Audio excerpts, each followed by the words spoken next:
Assalamualaikum warahmatullahi wabarakatuh.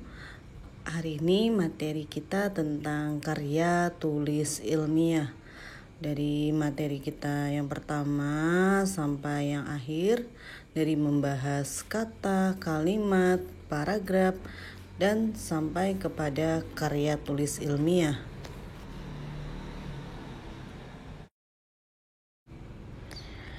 Apa sih karya tulis ilmiah itu? Sebenarnya karya tulis ilmiah itu pada dasarnya adalah tulisan ilmiah, merupakan tulisan yang didasari oleh hasil pengamatan, peninjauan, penelitian dalam bidang tertentu, disusun menurut metode tertentu dengan sistematika penulisannya. Selain itu bahasanya pun harus santun dan isinya dapat dipertanggungjawabkan kebenarannya. Karya tulis ilmiah merupakan karya ilmiah yang bentuk, isi, dan bahasanya menggunakan kaidah-kaidah keilmuan. Atau karya tulis ilmiah merupakan karya tulis yang dibuat berdasarkan pada kegiatan-kegiatan ilmiah atau penelitian. Jadi di dalam penulisan karya tulis ilmiah, kalimat yang digunakan itu harus baku. Kalau kita tidak menggunakan kata baku, maka itu bukan karya tulis ilmiah. Selanjutnya kita bahas jenis-jenis karya tulis ilmiah, ada 4. Yang pertama itu ada paper dan makalah, kemudian ada laporan praktikum, kemudian yang ketiga ada artikel, yang keempat ada tugas akhir. Kita bahas yang pertama dulu, yaitu paper dan makalah. Tentu kalau kalian sebagai mahasiswa itu sudah sering menemui atau sudah sering membuat makalah, bahkan sejak di bangku SMA ya. Jadi kalau makalah itu susunannya harus berurutan. Baik, kita bahas dulu pengertian dari makalah. Paper dan makalah merupakan rumusan atau simpulan pemikiran sebagai hasil telaah atau pengkajian sederhana dari sebuah referensi bacaan atau penulis sebelumnya. Karya ilmiah jenis ini biasanya diberikan oleh dosen kepada mahasiswa. Tujuannya untuk memberikan ruang bagi peserta didik dalam menuangkan gagasan ilmiahnya untuk mengasah kemampuan intelektualnya dalam menanggapi permasalahan yang berkembang. Makalah biasanya disajikan dalam bentuk seminar lokakarya, tetapi biasanya dalam bentuk kecilnya sering kita lakukan di dalam perkuliahan seperti diskusi kelompok. Selanjutnya, laporan praktikum. Laporan praktikum biasanya merupakan laporan tertulis dari serangkaian kegiatan praktikum yang telah dilakukan oleh seseorang atau sekelompok mahasiswa. Dalam menulis laporan, unsur kronologis menjadi sangat penting karena praktik kerja baik di lapangan maupun di laboratorium terdiri atas tahapan-tahapan sistematis. Biasanya kalau laporan praktikum ini dikerjakan oleh anak farmasi, ada anak kimia, ada anak matematika yang berhubungan dengan laboratorium. Baik, kita bahas yang ketiga adalah artikel.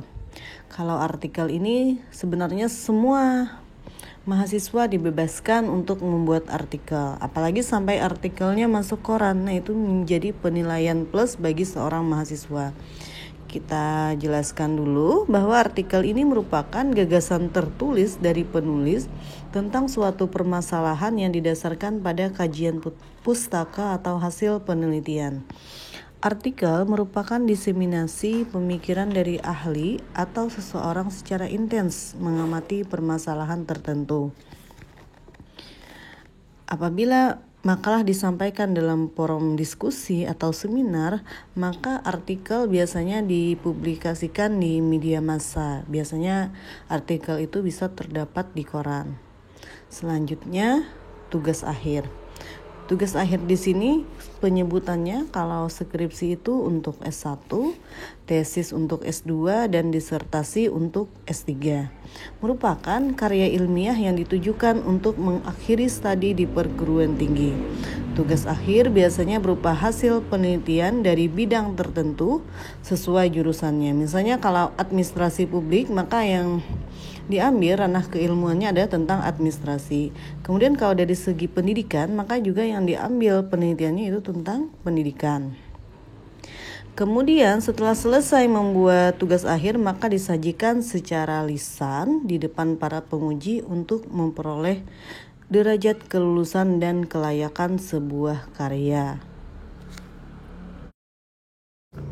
Selanjutnya, ciri-ciri karya ilmiah. Yang pertama, mengacu pada teori. Jadi maksudnya di sini, karangan ilmiah itu wajib memiliki teori yang dijadikan sebagai landasan berpikir atau kerangka acuan dalam pembahasan masalah. Misalnya kita membuat sebuah skripsi atau sebuah proposal, maka proposal dan skripsi itu tidak hanya dari pemikiran sendiri, tapi juga harus ada unsur pelengkap, yaitu kita mengambil teori atau pendapat-pendapat dari para ahli yang diambil dari buku maupun dari internet, bisa dari jurnal. Fungsi teori yaitu yang pertama, tolak ukur pembahasan dan penjawaban persoalan.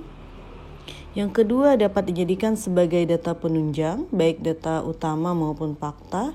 Yang ketiga, digunakan untuk menjelaskan, menerangkan, mengekspos dan mendeskripsikan suatu gejala. Yang keempat, digunakan untuk mendukung dan memperkuat pendapat penulis. Nah, itu kemudian fungsi dari teori. Yang kedua, ciri karya ilmiah yaitu berdasarkan fakta. Jadi di dalam penulisan karya ilmiah, kita tidak boleh menghayal, tetapi harus benar-benar pergi ke lapangan melihat permasalahan yang ada, maka itu disebut dengan karya ilmiah. Jadi artinya setiap informasi di dalam kerangka ilmiah harus apa adanya, sebenarnya dan konkret. Makanya di dalam sebuah penelitian biasanya dapat diambil kesimpulan ada tidak baik, ada cukup baik. Nah, itu merupakan hasil dari data di lapangan. Ciri-ciri berdasarkan fakta yang pertama, logis.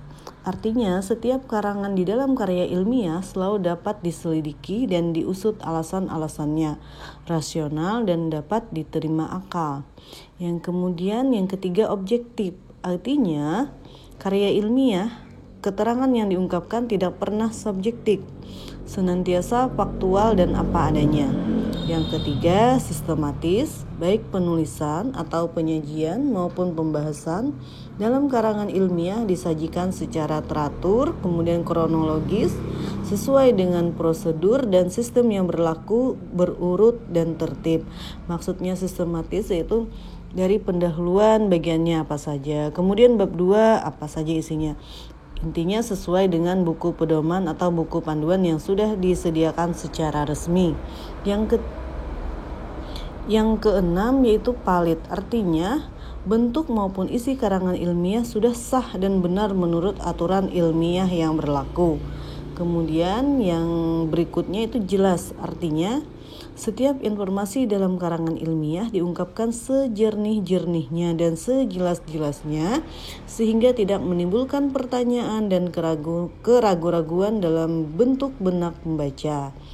Yang terakhir itu harus seksama, yaitu penyajian maupun pembahasan dalam karangan ilmiah dilakukan secara cermat, teliti dan penuh kehati-hatian.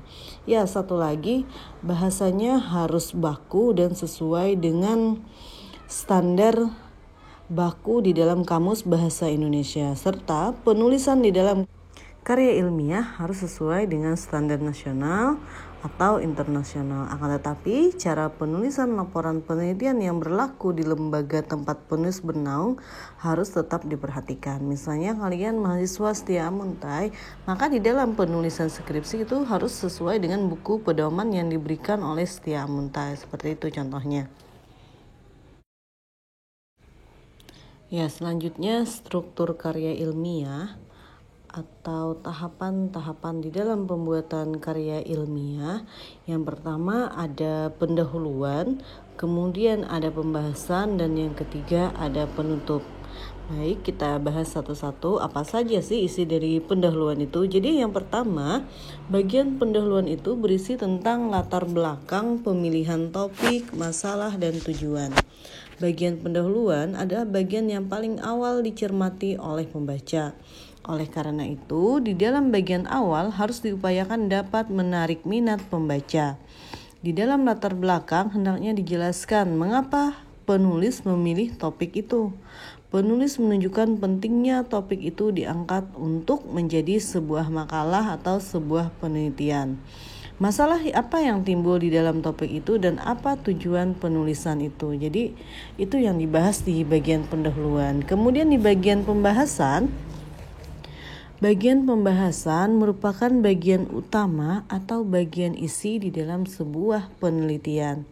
Bagian ini memuat uraian pokok masalah yang disebutkan pada pendahuluan. Pada bagian ini, dalam pembahasan, penulis dapat memakai teknik deduktif atau induktif. Misalnya di dalam makalah deduktif, pembahasan dimulai dengan penyajian teori yang relevan, kemudian dilanjutkan dengan penyajian fakta yang mendukung teori. Atau di dalam teknik deduktif, teori yang digunakan langsung pada bagian pembahasan. Analisis dimulai dari penyajian fakta, kemudian data diikuti dengan penarikan simpulan. Yang terakhir itu bagian penutup. Bagian penutup di sini berisi simpulan dan saran dari hasil penelitian. Jadi penyajiannya berisi hasil pembahasan sesuai dengan permasalahan dan tujuan penulisan pada bagian pendahuluan. Dengan demikian, simpulan merupakan jawaban dari permasalahan. Simpulan juga harus sesuai dengan tujuan penulisan. Hubungan antara masalah, tujuan, dan simpulan harus sinkron. Saran disampaikan oleh penulis berkaitan dengan masalah yang dibahas dalam karya ilmiah. Misalnya menemukan permasalahan tentang pembuangan sampah yang tidak sesuai dengan peraturan. Maka saran yang disampaikan juga harus berhubungan dengan sampah tersebut. Jadi antara saran dan kesimpulan harus sesuai.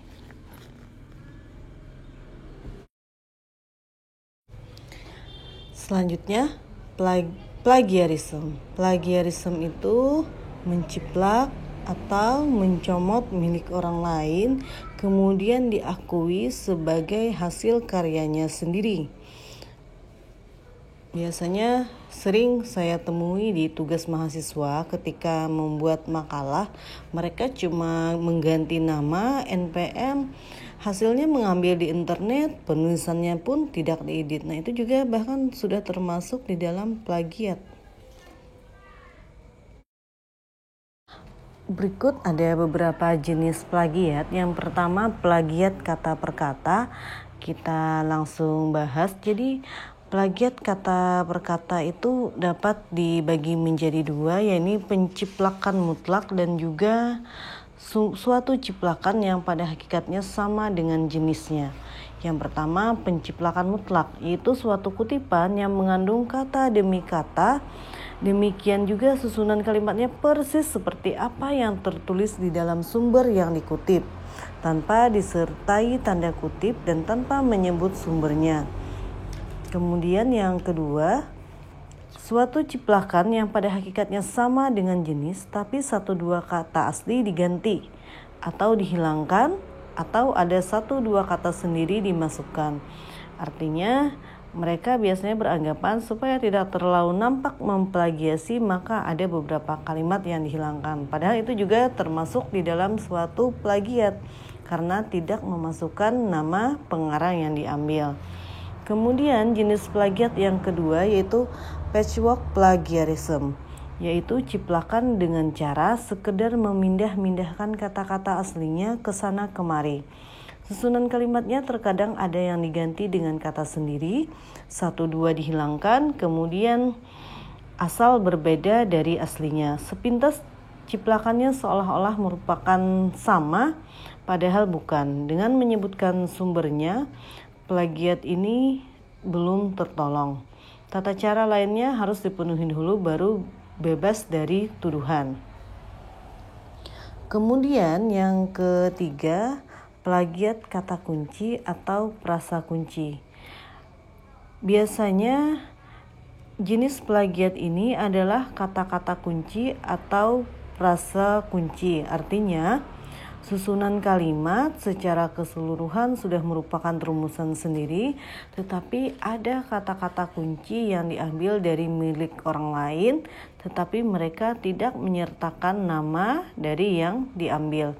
Maka itu juga termasuk di dalam plagiat, yaitu dikategorikan plagiat kata kunci. Kemudian yang terakhir yaitu struktur gagasan atau jalan pikiran. Jenis ini merupakan ciplakan panjang, terdiri banyak rangkaian kalimat bahkan alinea. Pada jenis ini, ciplakan bukan hanya lagi kata, kalimat, tetapi berupa paragraf dan semuanya hasil dari ciplakan. Artinya di sini disebut dengan ciplakan mutlak. Biasanya sumbernya tidak disebut. Ya tadi seperti contohnya yang mahasiswa diberikan tugas makalah, mereka semuanya mengambil di internet tanpa memasukkan nama pengarang. Demikian materi pada hari ini. Saya ucapkan terima kasih bagi yang sudah menyimak dari awal sampai akhir. Semoga dapat bermanfaat bagi kalian. Saya harapkan dari materi perkuliahan tentang penulisan karya ilmiah ini mohon sangat disimak secara benar, karena nanti ini juga berkaitan dengan tugas akhir kalian atau skripsi, di mana di sana juga dijelaskan bagaimana cara penulisan sebuah skripsi yang benar. Salah hilap mohon maaf. Assalamualaikum warahmatullahi wabarakatuh.